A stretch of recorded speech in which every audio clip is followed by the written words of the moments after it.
তত্ত্বাবধায়ক সরকারের অধীনে একটা সুষ্ঠু নির্বাচন, এইটি তো একমাত্র দাবি ছিল এক সময়।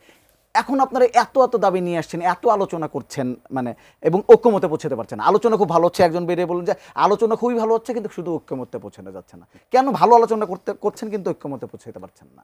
ঐক্যমত কমিশনের প্রবলেমটা হলো তারা এই যে বহুমত, ভিন্নমত, দ্বিমত যখন আমরা প্রকাশ করি তখন সেটাকে দেখে আমরা সংস্কারের পথে বাধা দিচ্ছি, জাতীয় ঐক্য করতে যাচ্ছি না। আপনি মিডিয়াতেও দেখবেন বিএনপি, এনডিএম এবং আর একটা দল তারা প্রধানমন্ত্রীর মেয়াদ এবং অনেক কিছু নিয়ে তারা বলছে যে একমত হতে পারছে না, আমরা বাধা দিচ্ছি। ঘটনা কিন্তু সত্য না, কারণ ঐক্যমত কমিশনে আপনি একটা প্রস্তাব নিয়ে আসছেন, সেই প্রস্তাবটা আমরা কি ব্ল্যাঙ্ক চেকে সাইন করে দেবো এরকম? আমরা কি সেটা আলোচনা করবো না? যারা ভবিষ্যতে ক্ষমতায় যেতে চায়, রাষ্ট্র পরিচালনার দায়িত্ব যারা যেতে চায় বা যাদের অভিজ্ঞতা আছে, তারা তো জানে যে আমার ওইখানে বাস্তবতা কোনটা, বাস্তবতাকে কোনটা সাপোর্ট করে।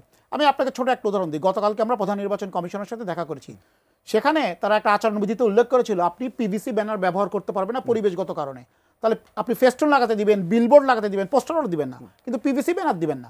আচ্ছা, আপনি ফেস্টুনটা বানাবেন কি দিয়ে? হাতে যে কাপড় দিয়ে ফেস্টুন বানাবেন কি দিয়ে? কাপড় দিয়ে, স্ক্রিন প্রিন্ট দিয়ে বা হাতে লিখে? আমার নির্বাচনী এলাকা রাজবাড়ী 2, বালিয়াকান্দি, পাংশা, কালুখালীতে যদি আপনি সব জায়গায় ব্যানার লাগাতে চান, মানে কাপড়ের 5,500 মতো প্রায় ব্যানার লাগবে, হাতে লিখে বা স্ক্রিন প্রিন্ট করে, ওই টেকনোলজি আমার রাজবাড়ী 2-এ নাই, ম্যাক্সিমাম জায়গায় বাংলাদেশে এটা নাই। যারা এটা প্রস্তাবটা করেছে এসি রুমে বসে, তারা জীবনে কখনো নির্বাচন করে নাই। ঐক্যমতে যারা বিভিন্ন সংস্কার প্রস্তাব নিয়ে আসছে, ওয়েস্টমিনস্টার মডেল বা পশ্চিমা বিশ্বের মডেলকে নিয়ে, তারা কখনো জানে না বাংলাদেশের বাস্তবতা কী, বাংলাদেশের মানুষ কী চায়, বাংলাদেশের এই রিসোর্সটা আছে কিনা এগুলো বাস্তবায়ন করার জন্য।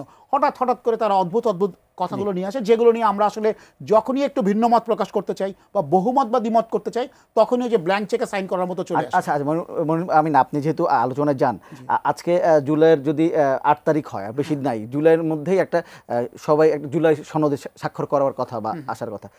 মানে আলোচনা যে গতিতে যাচ্ছে এবং যেভাবে আপনি বলছেন, আসলে শেষ পর্যন্ত কি সবাই একটা ঐক্যমতে পৌঁছে এরকম একটা সনদ দিতে পারবেন আপনারা? আমি চমৎকার একটা প্রশ্ন করেছেন, আমি একটা রেফারেন্স দিই আপনাকে।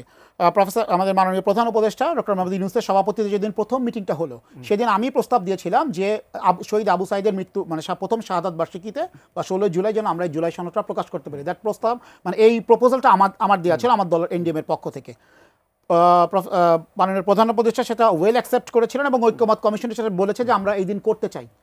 প্রপোজালটা অ্যাকসেপ্টেড হয়েছিল।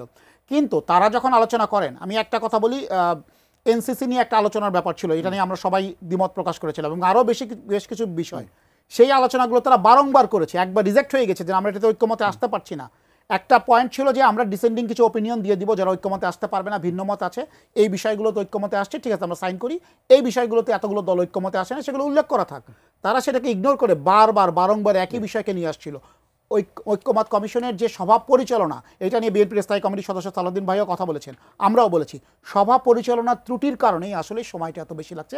রাজনৈতিক দল হিসেবে আমাদের পক্ষ থেকে শতভাগ সহযোগিতা আছে, ছাড়ের মানসিকতা আছে ঐক্যমতে আসার জন্য, কিন্তু সভা পরিচালনার কিছুটা দুর্বলতা আছে এবং সাপোর্ট পাচ্ছে কিছু, আচ্ছা ঠিক আছে, রাজনৈতিক দল।